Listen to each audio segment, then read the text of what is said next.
Buenos días. Soy la profesora que les impartirá el curso Máster María de los Ángeles Álvarez Álvarez, Ingeniera Industrial, Máster en Calidad Total, jefa del Departamento de Organización y Control del Instituto Nacional de Investigaciones en Metrología y evaluadora del Órgano Nacional de Acreditación. El curso que impartiremos es la aplicación de la norma NC ISO 17025 del 2017. El contenido temático propuesto para este curso es aspectos generales para la calidad y acreditación, términos y definiciones aplicables a los efectos de la norma, principales diferencias entre la NC ISO IEC 17025 del 2006 y la NC ISO IEC 17025 del 2017, experiencias en la aplicación de las normas en los laboratorios de calibración y ensayo y el debate y discusión.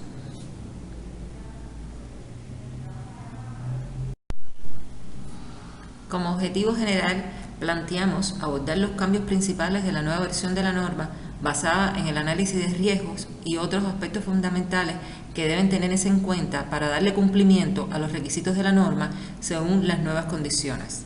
Como objetivos específicos nos trazamos transmitir los fundamentos relacionados con la norma NC ISO IEC 17025, requisitos generales para la competencia técnica de los laboratorios de calibración y ensayo, la importancia de poseer la documentación requerida y actualizada para la acreditación de los laboratorios y las experiencias del INIMEC en la aplicación de la norma. La adopción de un sistema de gestión de la calidad es una decisión estratégica para la organización y más en la etapa actual con el aumento de las exigencias en la calidad de los productos comercializables. La metrología debe ser desarrollada por laboratorios capaces de demostrar su competencia técnica según determinados requerimientos internacionales. La ISO IEC 17025 del 2017 detalla los requisitos generales que deben cumplir los laboratorios de calibración y ensayo para demostrar su competencia técnica con el objetivo de promover la confianza en la operación de los laboratorios. Su aplicación permite a los laboratorios demostrar que operan de forma competente y que tienen la capacidad de generar resultados válidos. La nueva versión de esta norma requiere que el laboratorio planifique e implemente acciones para abordar riesgos y oportunidades. Abordar tanto los riesgos como las oportunidades establece una base para aumentar la eficacia del sistema de gestión de la calidad, lograr mejores resultados y prevenir los efectos negativos. El laboratorio debe ser capaz de demostrar cómo eliminar o minimizar dichos riesgos. El pensamiento basado en riesgos permite a la organización determinar los factores que podrían causar que su proceso y su sistema de gestión de la calidad se desvíen de los resultados planificados. Les da la posibilidad de poner en marcha controles preventivos para minimizar estos efectos haciendo uso de las oportunidades a medida que surjan. Muchas personas, ante el resultado de una medición en cualquiera de las actividades cotidianas, se han hecho la siguiente pregunta. ¿Este equipo me dirá bien, será confiable el resultado? Esta interrogante encierra un contenido de importante componente conceptual, porque la obtención de un resultado de medición confiable solo es posible si se atienden los elementos que constituyen las bases técnicas que establecen la confianza en dicha medición y que son objeto de estudio de la metrología. La metrología, como ciencia de las mediciones, garantiza la uniformidad y exactitud requerida en los instrumentos de medición y la adecuación de los métodos, independientemente de la esfera de la tecnología, la ciencia y el comercio donde se manifiesten. La sociedad cubana, a través del Estado, vela porque las relaciones comerciales cumplan con los requisitos que en materia de metrología se exigen. De esta forma, se garantiza la protección de los ciudadanos y se evita el uso de instrumentos de medición no apropiados en transacciones comerciales, la salud pública, el medio ambiente, la seguridad técnica, las evaluaciones legales y otras de interés público. Para lograr calidad es necesario controlar y para controlar es imprescindible medir y medir bien. Por lo que podemos afirmar que no hay calidad sin control y no hay control sin mediciones de calidad. La calidad de los productos y servicios, así como su mejoramiento continuo, solo es posible si en los procesos se cuentan con equipos de medición que posean características necesarias y tengan trazabilidad a laboratorios acreditados, institutos nacionales o designados. Se desprende la importancia que tiene la metrología para el desarrollo de la economía nacional, ya que en la actualidad no es posible brindar un servicio o realizar una producción sin que se intervengan instrumentos de medición. Por lo que podemos afirmar que no hay calidad sin control de calidad, no hay control de calidad sin mediciones, no hay mediciones sin calibración, no hay calibración sin laboratorios acreditados, no hay laboratorios acreditados sin trazabilidad, no hay trazabilidad sin patrones de medición y no hay patrones de medición sin metrología. El reconocimiento de la competencia técnica de los laboratorios de ensayo y calibración se basa fundamentalmente en la evaluación de conformidad de la gestión de estos con la norma internacional adoptada como norma cubana.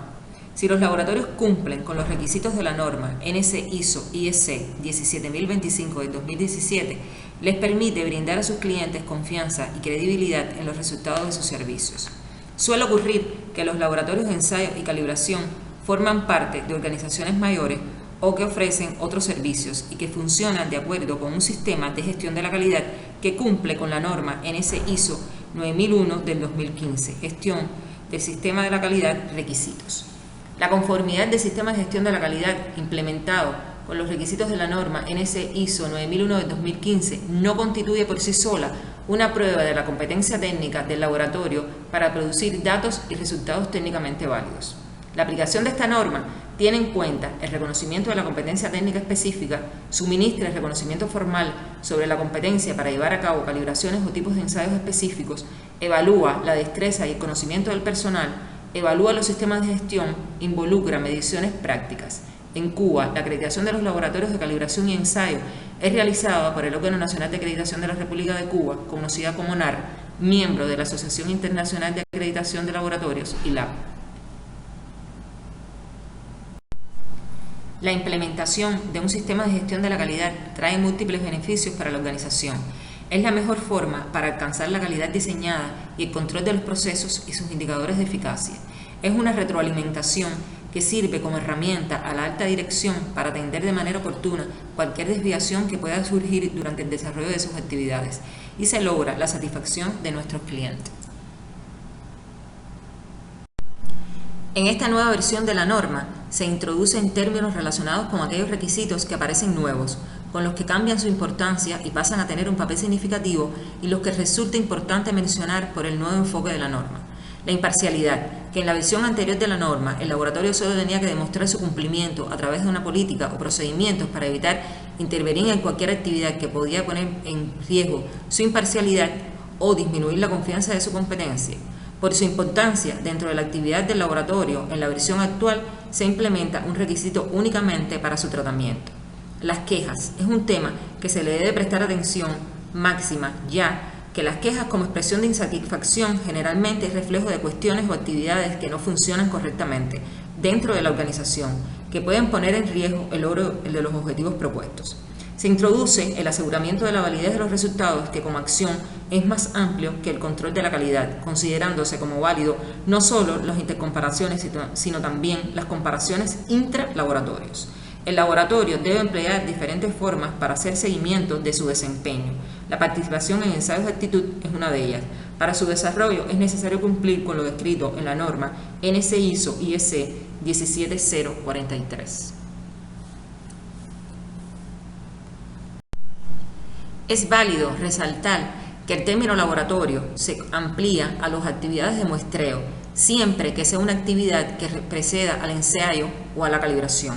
La regla de decisión se establece siempre que se declare la conformidad con un requisito especificado, describiéndose cómo se toma en cuenta la incertidumbre de medición.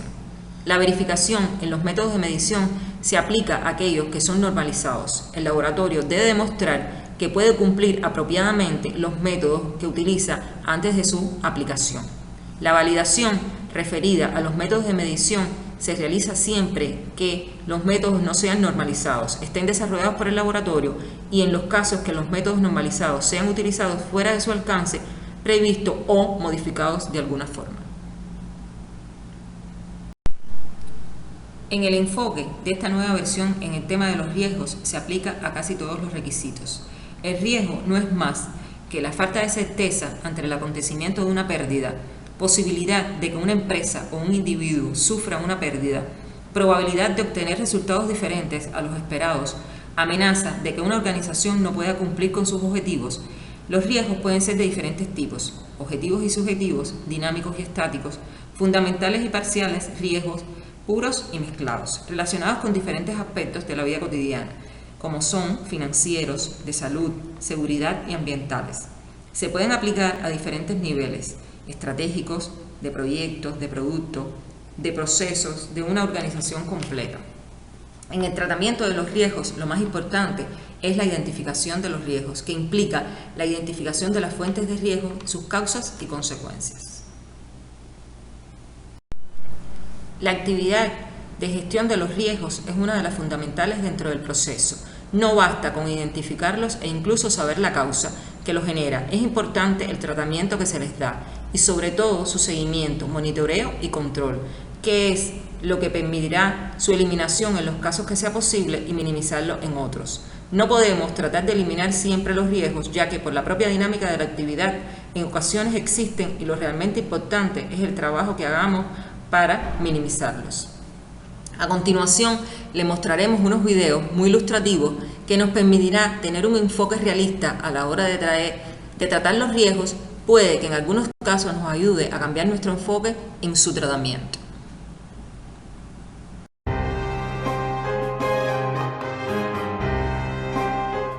Formación virtual L-Team. Pensamiento basado en el riesgo. El pensamiento basado en el riesgo es algo que todos hacemos casi de forma natural. Por ejemplo, si pensamos cruzar una calle, miramos al lado y lado el tráfico antes de cruzar. O quizás sea mejor utilizar el paso o puente peatonal más cercano. El pensamiento basado en el riesgo tiene en cuenta todos los riesgos asociados a una situación. Sin embargo, no significa necesariamente gestión de riesgos, es decir, una evaluación de riesgos completa con registros de riesgos y todo eso. Significa incorporar en todo lo que hacemos la idea de ¿cómo afectará esto a los resultados que queremos lograr? El riesgo es entendido como un evento negativo que se debe mitigar, eliminar o reducir su impacto. Pero con el pensamiento basado en el riesgo existe una oportunidad: el riesgo positivo. Es así como las organizaciones deberían adoptar el pensamiento basado en el riesgo para mejorar la confianza y satisfacción de las partes interesadas, para establecer una cultura proactiva de prevención y mejora, y para asegurar consistencia de la calidad de sus productos y servicios. Tener una cultura de pensamiento basado en el riesgo dentro de la organización es preguntarse todo el tiempo: ¿qué puede salir mal en nuestra organización? ¿Qué podemos hacer para evitarlo? ¿Qué haremos si algo de eso sucede?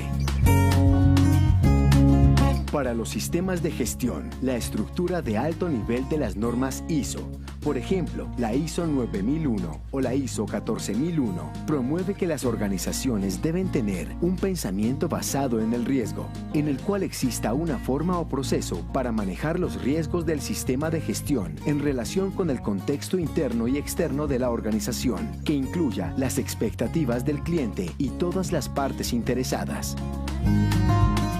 Estos requisitos son estipulados en Capítulo 4. Contexto. Capítulo 5. Liderazgo. Capítulo 6. Planificación. Capítulo 8. Operación. Capítulo 9. Evaluación del desempeño. Capítulo 10. Mejora. Esto implica tener un enfoque basado en el riesgo de los procesos de la organización, pero sin el requisito específico de contar con una metodología formal de riesgos, como por ejemplo la ISO 31000. Cada organización decide qué metodología empleará. debe ser durante la planificación del direccionamiento estratégico y del sistema de gestión, incluidos sus procesos, cuando la organización debe identificar estos riesgos y oportunidades, teniendo claridad sobre 1. Entradas y salidas. 2. Secuencias e interacciones. 3. Controles. 4. Recursos. 5. Responsabilidades. 6. Riesgos. Para llevar a cabo el tratamiento del riesgo, se recomienda seguir los siguientes pasos. 1. Identifique los riesgos y oportunidades. 2. Analice y priorice los riesgos y oportunidades. 3. Planifique acciones para abordar los riesgos. 4. Implemente el plan de acción. 5. Compruebe la eficacia de las acciones. 6. Aprenda de la experiencia. Algunas de las estrategias de respuesta del riesgo son: 1. Evitarlo. 2. Asumirlo. 3. Eliminarlo. 4. Cambiar la probabilidad de que ocurra. 5. Compartir el riesgo. Algunas de las estrategias de respuesta a las oportunidades son: 1. Adoptar nuevas prácticas. 2. Lanzar nuevos productos o servicios. 3. Abrir nuevos mercados. 4. Establecer asociaciones y alianzas. 5. Utilizar nuevas tecnologías. 6. Reducir desperdicios. Una vez se identifique la estrategia a seguir, se deben planificar las acciones encaminadas para lograr esta estrategia, así como el método para evaluar si las acciones han sido eficaces o no. Conclusiones. El pensamiento basado en el riesgo. 1. No es algo nuevo, es algo que usted ya hace. 2. Es continuo. 3. Aumenta la probabilidad de alcanzar objetivos. 4. Reduce la probabilidad de malos resultados. 5. Vuelve a la prevención un hábito. 6. Debe ser una prioridad de la alta dirección. 7. Debe llevarse a cabo sin excesos, en su justa medida. Formación virtual L-Team. Pensamiento basado en el riesgo.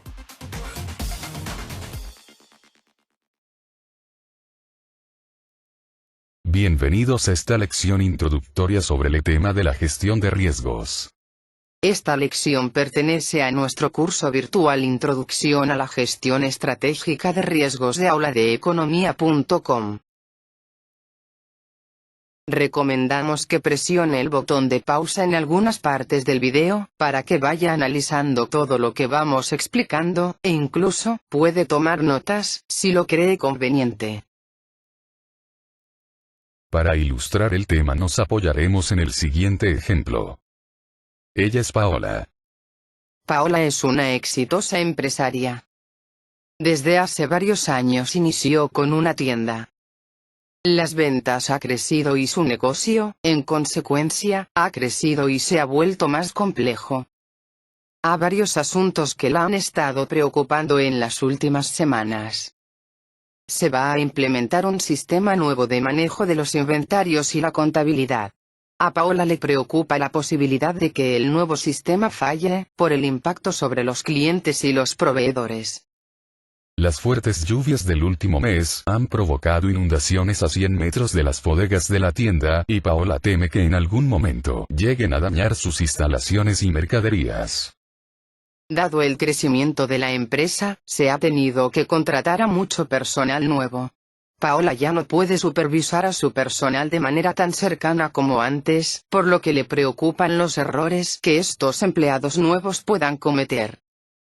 Aunque la empresa de Paola cumple con todas las leyes y reglamentos aplicables, además de pagar sus impuestos, como muchas empresas no lo hacen, a Paola le preocupan algunas nuevas leyes y aumentos de impuestos que el gobierno está tramitando. Por otro lado, Paola teme que se atrasen algunos pedidos, pues algunos grupos en el país han anunciado manifestaciones contra las políticas del gobierno. También Paola ha estado muy preocupada por algunas noticias económicas, pues se espera que las tasas de interés y el tipo de cambio suban, de modo que se incrementen sus costos y se afecten las posibilidades de que sus clientes que compran a crédito puedan pagar sus deudas a tiempo. Observemos que en todos estos casos se genera una incertidumbre. Esta incertidumbre se convierte en la posibilidad de tener una pérdida. En otras palabras, la amenaza de no poder alcanzar los objetivos propuestos.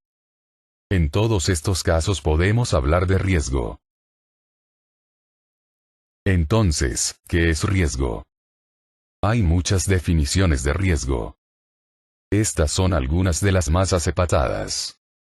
Riesgo es la falta de certeza sobre el acontecimiento de una pérdida. También podemos definir riesgo como la posibilidad de que una empresa o un individuo sufra una pérdida. Otra definición dice que riesgo es la probabilidad de obtener resultados diferentes a los esperados. A su vez, podemos definir riesgo como la amenaza de que una organización no pueda cumplir con sus objetivos. Ahora bien, hay muchos tipos de riesgos. En esta presentación hablaremos de que hay riesgos objetivos y riesgos subjetivos. Hay riesgos financieros y riesgos no financieros. Existen riesgos dinámicos y riesgos estáticos. También hay riesgos fundamentales y riesgos particulares. Y finalmente, tenemos riesgos puros y riesgos especulativos. Empecemos por los riesgos objetivos y subjetivos. El riesgo objetivo puede ser matemáticamente medido y calculado con cierto grado de precisión. Este tipo de riesgos se da claramente en los juegos de azar. Supongamos que Paola decide jugar ruleta en un casino. En esa situación ella puede calcular los riesgos incurridos al apostar. También se dan en situaciones en las que se posee suficiente información estadística. Por ejemplo, si Paola ya tiene suficientes datos históricos sobre las mercaderías y las cantidades de defectos en los productos. Ella podría medir el riesgo de ofrecer una garantía, por ejemplo. El riesgo subjetivo es el grado de incertidumbre ante un evento sujeto estrictamente a la apreciación personal. Este tipo de riesgo no está sujeto a medidas precisas. Por ejemplo, si Paola desea saber los riesgos de que la economía esté en recesión el próximo año y se basa en las opiniones de algunos expertos en economía. Continuamos con los riesgos dinámicos y los estáticos. Los riesgos dinámicos son aquellos que resultan de cambios en la economía o en la tecnología, cambios en los precios, el ingreso, etc. Por ejemplo, si ocurre una recesión, los ingresos de los consumidores se reducirían, y las ventas de la tienda de Paola, en consecuencia, bajarían. Estos riesgos generan un problema a corto plazo, pero se considera que producen beneficios a la sociedad a largo plazo, pues permiten que los mercados se vayan ajustando a lo largo del tiempo. Los riesgos estáticos son aquellas pérdidas que se producen aun cuando no haya cambios en la economía o la tecnología. Son resultado de destrucciones causadas por la naturaleza, por actos deshonestos o errores humanos. Por ejemplo, Paola teme que alguno de los empleados nuevos pueda no ser honesto, y que pueda sustraer mercadería o dinero en efectivo. Estas situaciones no causan beneficios a la sociedad ni a corto ni a largo plazo. Tenemos ahora los riesgos puros y los especulativos. Las situaciones en que se enfrentan riesgos puros se caracterizan porque solo hay dos resultados posibles: perder o no perder. Este es el caso del riesgo de un incendio. Si no ocurre, no pasa nada. Pero si ocurre, entonces tenemos una pérdida. Estos riesgos producen pérdidas tangibles sobre las personas, las propiedades o el patrimonio, o bien, generan una responsabilidad con respecto a un tercero. En los riesgos especulativos se da la posibilidad de perder o ganar. Por ejemplo, jugar lotería. Este riesgo se da en inversiones y actividades comerciales de cualquier empresa o persona. Continuamos con los riesgos fundamentales y los particulares. Los riesgos fundamentales son causados por fenómenos económicos, políticos, naturales y sociales y afectan a grandes grupos de la sociedad. Este es el caso de una guerra, la inflación, un terremoto, etc. Una situación de estas afectaría a la empresa de Paola, pero también a todas las empresas del país o de la zona afectada. Los riesgos particulares involucran pérdidas que se originan de eventos individuales y afectan en forma directa a personas, familias o empresas en lugar de a un grupo. Este es el caso de la colisión de un vehículo, un robo en una propiedad o un incendio. Por ejemplo, si un delincuente roba mercaderías en la empresa de Paola, esto no afecta a las demás empresas del país o de la zona. Veamos ahora los riesgos financieros y los no financieros. Ahora tenemos que los riesgos financieros son aquellos que están asociados a una pérdida económica o financiera. Por eso en las definiciones anteriores se habló de la posibilidad de pérdidas. Por ejemplo, podríamos estimar la pérdida en un incendio, o el impacto de que los clientes dejen de pagar sus cuentas. Los riesgos no financieros son aquellos en los cuales no hay pérdidas financieras. Supongamos que Paola tiene una cita a ciegas con un amigo. Se corre un riesgo, pero seguramente no tendrá consecuencias financieras para ella. En este curso daremos énfasis a los riesgos financieros, es decir, en el resto del curso nos dedicaremos a los riesgos financieros.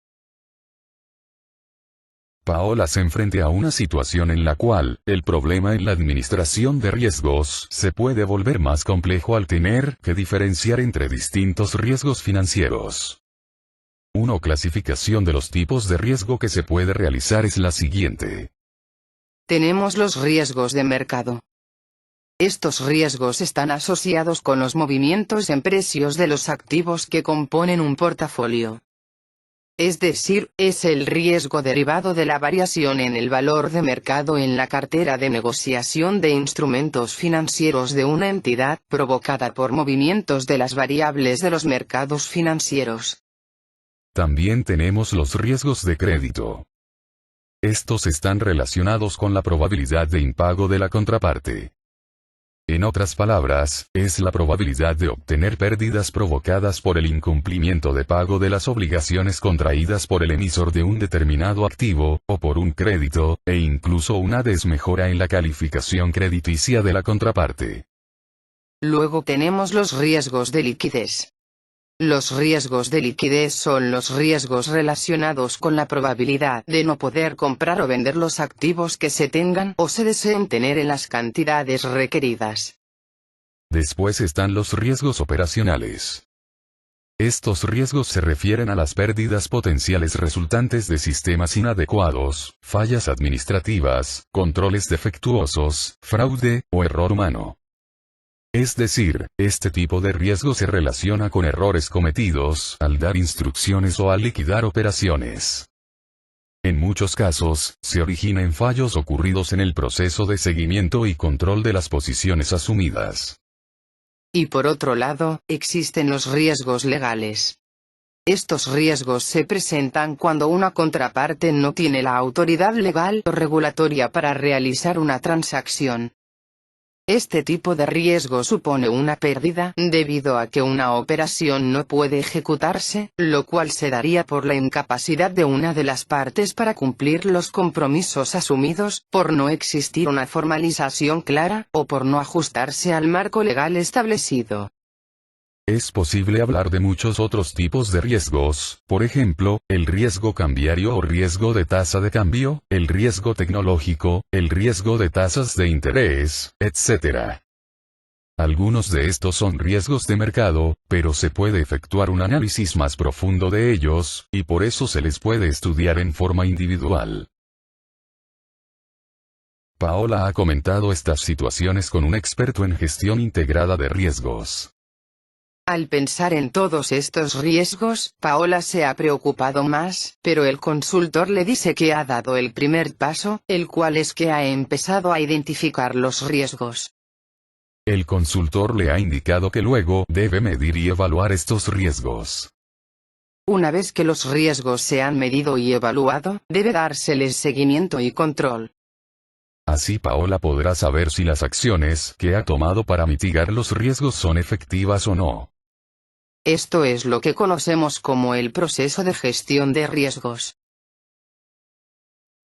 Agradecemos su participación en este curso virtual y le invitamos a participar activamente en los foros y a realizar los ejercicios para obtener una mejor comprensión de estos temas. Visite www.auladeeconomia.com y vea nuestra oferta de cursos en línea sobre temas como finanzas, economía, recursos humanos, mercadeo, servicio al cliente, gestión de calidad, entre muchos otros. Escriba a info@auladeeconomia.com o llámenos al 506 22 26 82 72.